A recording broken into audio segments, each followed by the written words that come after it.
안녕하십니까. 지도자직 지원하신 심상정 지원자께 미래의 지도자가 가져야 할 정치적 역량과 능력을 집중적으로 면접할 김준호라고 합니다. 반갑습니다. 네, 안녕하십니까. 저는 지원자님의 정책 완판녀라는 별명이 과연 합당한지 알아보기 위해서 제안하신 정책들을 검증할 유수진이라고 합니다. 네, 안녕하세요. 저는 심상정 지원자님이 미래 지도자로서 바라보는 대한민국에 대한 질문을 하러 나온 정하선이라고 합니다. 반갑습니다. 예, 우선 바쁘신데 면접 찾아와 주셔서 감사합니다. 우선 자기소개 OX 단답형까지 곤란한 질문에도 우선 성심성의껏 대답 잘해주셔서 감사드리고요. 평소에 유세나 연설을 통해서 많은 유권자들 앞에서 말씀 많이 하셨을 겁니다. 근데 청년들 앞에서 하시는 면접은 처음이라 하셨는데 지금도 긴장 많이 되시죠? 저도 긴장 많이 됩니다. 그럼 우선 면접 바로 시작하겠습니다. 그리고 컨셉이 저희가 면접관이기 때문에 면접자로서 태도를 잘 유지해 주시고요. 저희도 최대한 합리적으로 질문하도록 하겠습니다. 예. 우선 지금 현재 맡고 계신 게 정개특위 위원장이십니다. 그러면은 정개특위 위원장이시니까 그거에 대한 능력을 검증하는 입장에서 연동형 비례대표제 혹은 준연동 비례대표라고 하는데 그거에 관해서 간단하게 설명 부탁드리겠습니다. 우선 지금 현행 선거제도를 승자독식 선거제도라고 표현하는데 여야가 부정하지 않습니다. 바둑둘 때 왜 몇 점씩 이렇게 접어두고 두지 않습니까? 현재 선거제도는 큰 두 당이 한 10석에서 20석을 접어먹고 두는 게임이다. 이런 겁니다. 그래서 이것을 다 내놓고 공정하게 민심 그대로 의석수가 규정될 수 있도록 하자. 그래서 이제 선거제도 개혁이 10수년 동안 논의가 됐는데 결론부터 말씀드리면 민주당은 다는 못 내놓겠다. 한 절반 정도 내놓겠다. 이런 얘기고요. 자유한국당은 절대 못 내놓겠다. 그게 지금 패스트트랙까지 온 선거제도 개혁의 본질입니다. 근데 연동형은 뭐냐면 현대민주주의는 정당민주주의입니다. 의원을 뽑더라도 국회에서 주요 의제를 가지고 협상하는 걸 보면 당대당 협상을 합니다. 거기서 개별 의원은 정책 결정에 큰 힘을 갖지 않습니다. 그렇기 때문에 당대당 협상에서 민심을 제대로 반영하려면 그 정당 지지율에 비례하는 의석수가 보장되는 것이 매우 중요하다. 그래서 연동형은 한마디로 말하면 정당 지지율에 연동해서 의석수가 결정되는 제도라고 보면 되겠습니다. 근데 10% 정당 지지율일 경우에 30석이 보장이 되는데 어떤 방식으로 보장이 되냐? 지역구 당선자 플러스 나머지 비례로 채우는 방식으로 이제 구성이 되는 거죠. 근데 현재는 준연동형이니까 10%면 30석이 아니라 15석을 선 배정해주고 나머지는 병립형으로 하겠다. 이렇게 설명을 짧게 너무 잘해주셔가지고 부가 설명을 한번 할까 했는데 안 하겠습니다. 작년 12월 15일에 5당 원내대표들께서 합의된 사항이었지만 제1야당과 몇몇 의원들의 결사 반대에도 불구하고 신속 처리한 건 패스트트랙으로 지정되어서 법안이 우선 상정됐습니다. 그 과정에서 보여준 우리 의원님들께서 동물국회의 모습으로 인해서 국민들의 정치 불신이 또다시 깊어지신 것 같은데 그거에 대해서 심상정 우리 지원자께서는 어떤 생각이 있으신지? 우선 이제 국회는 입법기관입니다. 지금 2019년이 지금 6월인데 제가 국회의원으로서 활동한 건 한 달도 안 돼요. 물론 이제 저는 정개특위이기 때문에 별도 사안이지만, 그러니까 지금 6개월인데 1개월도 채 귀를 열지 않았습니다. 그리고 국회법에 따르면 오늘 무조건 열게 돼 있는 겁니다. 법에 열게 돼 있는데 협상을 이유로 좀 열지 않고 있는 것을 과연 이것을 국민들이 납득할 수 있나? 이거 과연 법치국가인가? 큰 당, 교섭단체는 법을 이렇게 무시해도 되나? 바로 이런 특권적 관행 때문에 두 당이 모든 국회 운영을 독점으로 하고 두 당이 합의하면 있는 법도 다 무시해도 되는 이런 관행으로 30년 동안 걔가 운영되어 왔기 때문에 바로 선거제도 개혁이 절실하게 필요하다는 것이고요.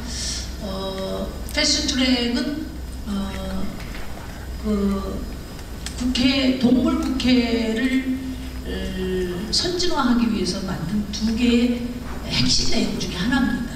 하나는 다수파라고 해서 무조건 밀어붙여 토론도 없이 그냥 표결로만 밀어붙여서 가는 거 안 된다. 그래서 의장 직권 상정을 없애버렸어요. 근데 반대로 소수파가 목리를 계속 부려서 끝까지 입법이 안 되면 어떡하나. 그럴 경우에는 3분의 2 정도가 동의하는 그런 의안에 대해서는 상정을 강제로 하도록 하는 게 패스트트랙이고, 이 두 축이고요. 이 법안을 발의해서 처리한 것은 바로 지금 자유한국당 전신이에요. 황우영 원내대표가 돼서 한 것입니다. 그러니까 선거법을 하자 다 합의를 했고, 또 12월 달에 5당 원내대표가 합의를 했음에도 불구하고 계속 어깃장을 놨기 때문에 법이 보장하는 입법 절차를 선택한 것입니다. 그렇기 때문에 패스트트랙은 특별한 일도 아니고 또 반대할 일도 아니고 더더군다나 이것을 폭력적으로 막았을 일은 더더욱 아니다. 이런 말씀을 드리고, 정상적인 입법 절차에 따라서 여야 사당이 법안 상정을 한 것이다. 이렇게 말씀드릴 수 있습니다. 예, 감사합니다.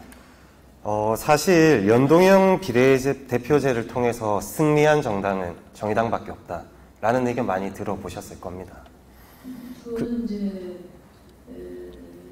자유한국당의 그러면은 제가 질문이 이제 여론조사나 평론가들께서도 그런 말씀 많이 하시는데 견해를 여쭤보려고 했는데, 그러면은 답변은 선거제도는 룰이니까, 게임의 룰이니까 합의 처리를 해야 한다. 저는 뭐 합의 처리하면 좋다고 생각합니다. 그런데 지금까지 합의 처리가 관행이다 이렇게 이야기했는데, 그 합의는 개혁을 안 하는 합의만 계속 해온 겁니다. 양당이. 그리고 역사적으로도 제도에 큰 변화가 있을 때는 이 룰 자체의 변화가 유불리가 분명하고 또 낡은 어떤 구조를 바꾸는 것이기 때문에 어떤 개혁도, 반발적인 개혁도 저항이 있게 마련이거든요. 그런 점에서 우리가 소선거구제로 전환될 때는 그때도 역시 그래서 날치기 통과로 됐지 합의로 처리된 적은 없습니다. 그렇다고 날치기를 하자는 게 아니고, 그런 날치기 방식을 없애기 위해서 입법 절차를 패스트트랙이라는 절차를 만들어 놓은 것이고, 저희는 이제 그 절차를 따라서 한 것이다. 그래서 합의하면 좋지만 합의 이전에 개혁이 돼야 되고, 개혁을 합의해서 하면 좋지만 개혁을 합의해서 개혁을 포기하는 것보다는 개혁을 민주주의가 허용한 범위 내에 입법적으로 허용된 범위 내에서 처리하는 것이 더 바람직하다. 이런 저희는 견해를 갖고 있다는 말씀드립니다. 예, 뭐 너무너무 잘하시는데 괜히 삼선하신 게 아닌 것 같습니다. 지금 선거제에 관련된 지식이나 말씀하실 때 그 의지, 목소리의 강단, 그리고 정치 얘기가 나오시니까 그 불타오르는 모습이 여기까지 느껴집니다. 이제 심상정 지원자께서는 만약에 다음 대선에서 대통령이 당선되시면은 사실 정의당의 현재 입장에서는 소수당이시지 않습니까? 그러면 국가 경영이 대통령 심상정이라는 분께서 원하시는 방향대로 잘 이끌어 가실 수 있으신지, 그게 첫 번째고요. 그리고 여러 가지 토론 프로그램이나 TV 프로그램에 나오시면은 정책 연대에 관해서도 되게 강조를 많이 하십니다. 연립정부의 파트너라고 생각되는 민주당이 사실 내각의 자리 몇 개 받는다고 해가지고 입장이 바뀐 상황에서 과연 대통령의 뜻을 잘 따라줄까? 사실 지난 대선 때도 끝까지 완주하셨습니다. 개인적으로 되게 대단하다고 생각했었고요. 그때 당시에 아마 청사진이 있으셨을 겁니다. 내가 대통령이 되면은 대한민국 이렇게 운영하겠다. 그거에 대해서 한번 그때 당시를 생각하시면서 한번 답변 부탁드리겠습니다. 우선 대통령이 되어서 대통령으로서 국민들에게 약속한 바를 성공적으로 수행하기 위해서는 그 그 대통령이 개인이 되어서는 안 되고 그런 비전과 또 정책을 실현할 수 있는 그런 힘을 갖춘 정당의 대통령이어야 한다고 봅니다. 그러니까 대한민국은, 그러니까 현대민주주의는 정당 민주주의입니다. 우리나라는 오랫동안 명사 중심의 정치에 굉장히 익숙해 있고, 오히려 정당은 그 대통령의 캠프 정당 비슷하게 이렇게 기능해 왔고요. 이것이 우리 민주주의가 매우 취약한 원인이 되었다고 생각합니다. 정당에 대한 개념은 그람시라는 이탈리아 정치학자가 가장 잘 규정했어요. 부분을 대표하며 전체를 지향한다. 그러니까 5천만을 나눠서 대변하는 겁니다. 5천만을 우리 당이 다 대변하겠다. 그건 전체주의입니다. 그래서 파티라는 의미거든요. 그러니까 5천만 중에 누구를, 어떤 분들을 대변하면서 이 부분을 대변하는 것을 끝나는 것이 아니라 정당은 집권을 통해서 이 당이 갖는 국가 운영 전략을 제시할 수 있어야 하죠. 그래서 대한민국 정치에서 가장 중요한 것은 현대적인 정당 체제를 갖추는 것이라고 저는 생각하고, 제가 한 15년 정치하면서 가장 가슴이 허전한 것은 여야를 불문하고 좋은 정당을 만드는 일에 관심을 두는 정치인을 보지 못했다. 그런 지도자를. 아까 제가 그런데 되겠어? 그럼에도 불구하고 제가 이 길을 가는 가장 중요한 이유가 여기 있습니다. 제대로 된 현대적인 정당 체제, 가치와 비전, 정책을 갖추고 그 정책을 실현할 수 있는 유능한 역량들을 키워내고, 또 정책을 가지고 경쟁하고, 또 정책을 가지고 협력하고 연대하는 이런 현대 민주주의, 그러니까 현대 그 민주국가들의 그 현대적인 연합 정치 모델을 우리 사회에서도 구체화해보기 위해서 제가 정치를 한다는 말씀드리고, 그래서 대통령이 잘 끌어가려면은 정당이 탄탄해야 하고, 그 정당이 국민들을 설득할 수 있는 힘을 갖춰야 된다. 그런 말씀드리고, 그래서 정의당을 잘 키워볼 생각입니다. 두 번째는 정책연대 민주당 얘기하셨는데, 지금 사실 민주당하고 정책연대하는 게 없습니다. 오로지 한 가지가 있습니다. 그게 선거제도입니다. 나머지는 특히 지금 민주당이 현재의 구조에서 어떤 그 현안을 처리할 때는 자유한국당의 동의 없이는 불가능하기 때문에 주로 개합된 민생 정책들이 처리될 가능성이 높고, 그것은 정의당의 정책 노선에 정면으로 배치되는 것입니다. 예를 들면 탄력근로시간제 확대 문제라든지 이런 것들인데요. 그런 점에서 지금까지 민주당과 확고한 연대다운 연대를 하는 것은 지금까지 선거제도 개혁이다. 이렇게 말씀드릴 수 있고요. 민주당과의 연대를 저희는 상수로 보지 않습니다. 보통 보면 대한민국은 정책과 비전을 갖춘 정당 간의 경쟁이 아니고 여와 야만 있었습니다. 그러니까 어떤 비난이 있냐면 야당이 여당하고 연대한다. 이런 비난을 할 때는 제가 참 논평조차 하기 부끄러워요.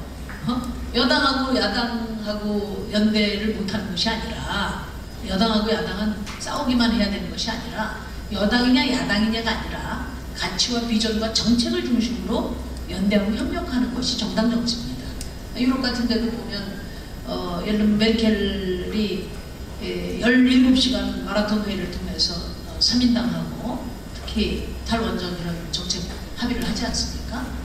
정책을 중심으로 연대하고 협력하는 것이지, 여당 야당으로 가르는 그런 구조는 오랜 양당, 정책을 중심으로 연대하고 협력하는 것이지 여당 야당으로 가르는 그런 구조는 오랜 양당 체제의 관행이 만들어낸 그런 그 잘못된 그런 정치 관념이라고 저는 생각을 합니다. 그래서 민주당이든 그 어느 당이든 정의당이 추구하는 정책과 가치에 부합한 세력과 연대를 하게 될 것입니다.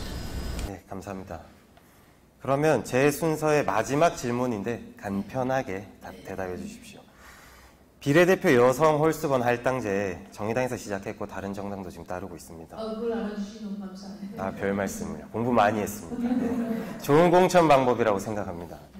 그럼 지금 이렇게 청년분들 많이 계신데 청년의 목소리를 대변하기 위한 청년 비례대표나 이에 관련된 공천 방법에 대한 생각이나 견해를 짧게 부탁드립니다. 저희 정의당은 내년 총선 내 첫 번째 슬로건이 국민 앞으로입니다. 과감한 개방 공천 전략을 도입해야 한다.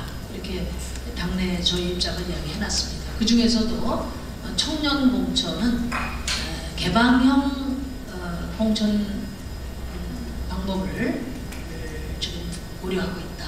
그래서 당 안팎의 청년들이 많은 도전을 해서 청년들끼리 경쟁을 통해서 우리 정의당의 청년 비례 후보를 정할 생각이고 또 청년 비례 후보의 전략적 포털을 확대할 생각이다. 혹시 오늘 끝나고 뭐 하십니까? 오늘 끝나고 또 하나 일정이 있습니다. 어떤 일정인지 여쭤봐도 되겠습니까? 내일 일정이 있습니다. 그렇습니까? 혹시 아직까지 제일 좋아하는 별명이 신불리이신가요? 신불리는 우리 이제 주민들이 붙여준 별명이거든요. 네. 저는 정치는 우리 국민들의 대표자니까 국민들이 바라보는 심상정 그분들이 붙여주는 별명이 저에게는 가장 값진 별명이 되겠습니다. 해안이 있으신 것 같습니다. 이제 앞으로 다가오는 이제 두 분의 면접관들의 면접이 있는데 신불리의 마음가짐으로 심다르크가 되지 마시고 신불리의 마음가짐으로 지금처럼 잘 답변해 주시기 바랍니다. 감사합니다. 네,